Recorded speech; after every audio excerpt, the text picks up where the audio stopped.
দেশি মুরগির ডিমগুলোকে আবার গরম জল থেকে ঠান্ডা জলে রাখছি।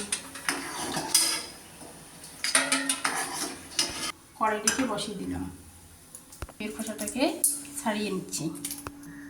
এবারে আমি ডিমটাকে একটু হলুদ একটু লবণ দিচ্ছি, কারণ আমি কিন্তু তিনটা ডিম দিয়েছি, তিনটে ডিমের মধ্যে দুটো ডিম নষ্ট হয়ে গেছে, বুঝতে পারি নাই। হ্যাঁ, এতে একটু সরিষার তেল দিচ্ছি।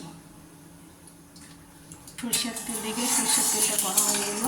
এখন আমি ডিমটাকে একটু সরিষার তেলে ভেজে নিব।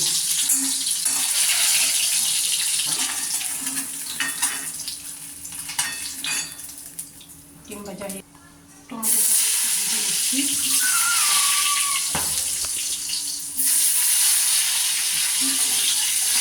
সরিষার তেলে টমেটোটা আমার ভাজা হয়ে গেল। এখন আমি আলুগুলোকে একটু তেলে সরিষার তেলে ভেজে নিচ্ছি। এখন আমি লবণ দিচ্ছি, হলুদ গুঁড়ো দিচ্ছি, দিয়ে আমি একটু নাড়াচাড়া করে ঢেকে দিচ্ছি। আলুগুলোকে নামিয়ে নিচ্ছি। একটু সরিষার তেল অ্যাড করে দিচ্ছি। এখানে আমি পেঁয়াজ কুচি, রসুন, আদা নিচ্ছি, কাঁচা লঙ্কা নিচ্ছি। প্রথমে দিলাম আমি পেঁয়াজ কুচি। পেঁয়াজ কুচিগুলো একটু লালচে বানানো করবো।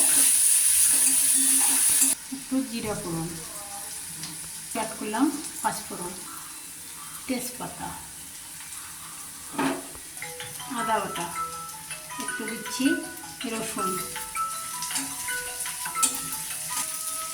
দিচ্ছি স্বাদ মতো 2 চামচ, হলুদ গুঁড়ো,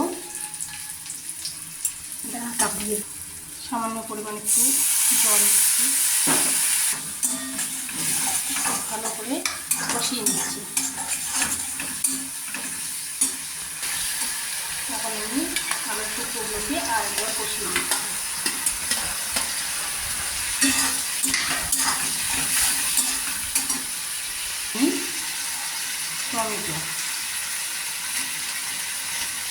টমেটোগুলোকে একটু কষিয়ে নিচ্ছি।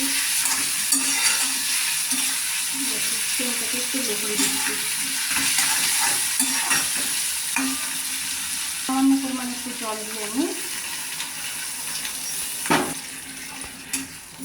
ঢেকে দিচ্ছি। এখন আমি ঢাকনাটাকে একটু তুলছি, জিরা গুঁড়ো অ্যাড করছি, লঙ্কা গুঁড়ো দিচ্ছি,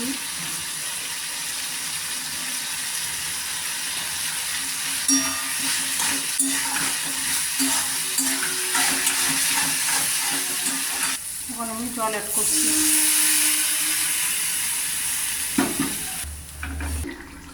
দেশি মুরগির ডিমটা এখানে দিলাম, কিন্তু ভাগ্য খারাপ, 3টে ডিমের মধ্যে 2টো ডিম হচ্ছে নষ্ট হয়ে গেছে। একটা ডিম দিয়েই করলাম। একটু গরম মশলা অ্যাড করলাম, গরম মশলার গুঁড়ো। এখন আমি গ্যাসে ডিমটাকে কমিয়ে দিলাম, ডিমের ঝোল হয়ে গেল। এখন আমি নামিয়ে দিচ্ছি।